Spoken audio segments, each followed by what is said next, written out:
A day in our life as a college student na naabot sa Imelda ganyaan kay nangasay. So wa nay daghang istorya bay, introhin na kay. So hello guys, karon mga sayta gikag buog padulog Imelda og maning mga dagway sa mga kauban. So diras ang asa tubangan kay ang ako ang uyuan ug ako ang igagaw nagkumboy rami guys.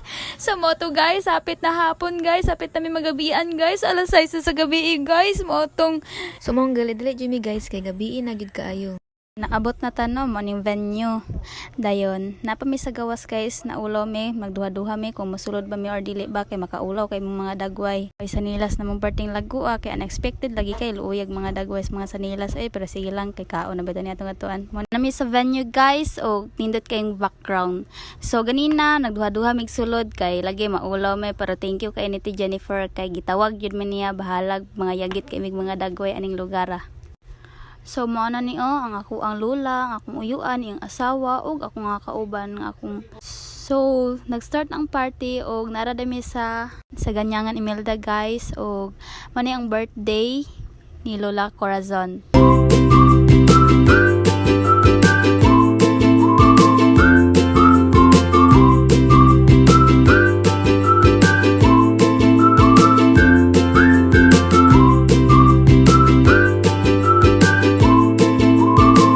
Nagulat mi sa kaon guys, iya sila pakita silang sinilas kay lagi porting hugawa. So diri guys, nagampo na din sila guys para mga na guys. This is it, pansit. Fast forward guys, diri day guys, nangaon na mi diri guys. Jud halatang gigutom guys kay dagko man jud hungit.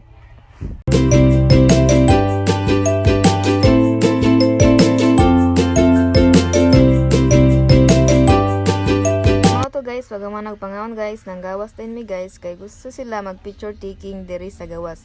Kay grabe ka tiyadag view ang Imelda ganyangan guys. Sa picture taking nila guys, nang uli na mi guys kay murag dako na jud king dagom diri sa Imelda guys. Forward ta guys, nag-ulan na gyud ring dapita guys na masilong may sa tindahan pa diri sa Imelda. So mo na ni mga naong nagpasilong luoy jud in town kaayo mura jud mga piso in town. Diba? Nagpakit rin hapon ko maskin parte na akong basaa. So mga to guys, pagkatiod-tiod guys, ragningon-hungon naman ang ulan guys. So mga to, naginahinay na gid larga guys. So pag abot na mo diri sa Maganay guys, natingala mi guys kay nagkapila man ang mga truck guys. Una guys, abi na mognay dakop guys. So mga to, naginahinay ra gid mi guys kay nagduduha sila og sulod guys kay abi nila naay dakop. Fast forward ta guys no.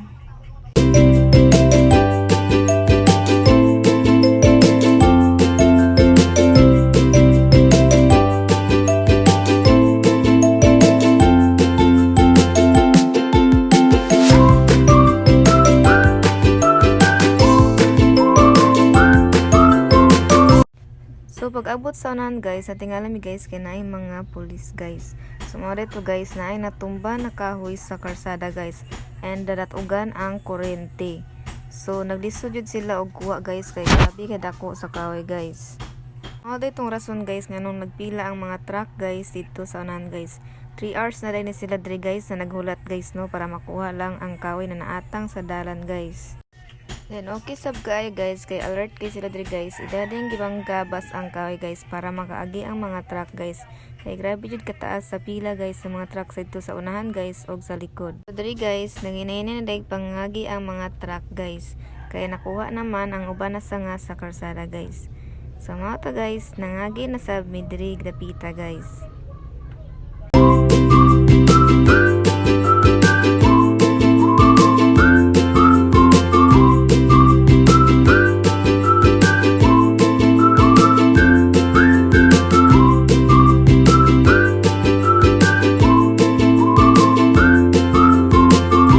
Kita jud niyo guys, grabe kataas ang pila sa mga truck guys. Kasi klase ra jud ni mga truck nagpila diri guys, mga bus guys ug unsa pa diha.